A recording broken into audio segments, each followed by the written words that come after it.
கைவிடப்பட்ட நேரம் பிடிப்பேன் காக்கும் கரமலை நழுவ விடாமல் நினைச்சிருந்தா யோனத்தான்ற ஒரு நபர் துரோகியா தான் தெரிஞ்சிருப்பான். அப்படி நினைச்சிருந்தா யோனத்தான்ற ஒரு நபர் சாதாரண ஒரு பையனா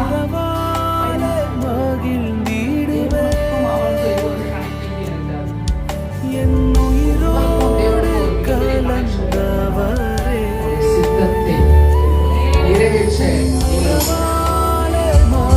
சித்தத்தை நீங்க உங்களால மட்டும்தான் என்ன பண்ண முடியும்? ஒரு சித்தத்தை நிறைவேற்ற முடியும்.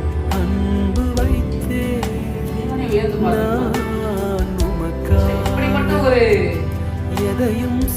பார்த்ததே நானே யோசிக்கிறேன். எனக்கு எப்படிப்பட்டது? அடுத்த ராஜா அவன் என்னெல்லாம் பண்ணிட்டு அவன் ராஜாவா இருந்திருக்கலாம். அவன் போய் சண்டை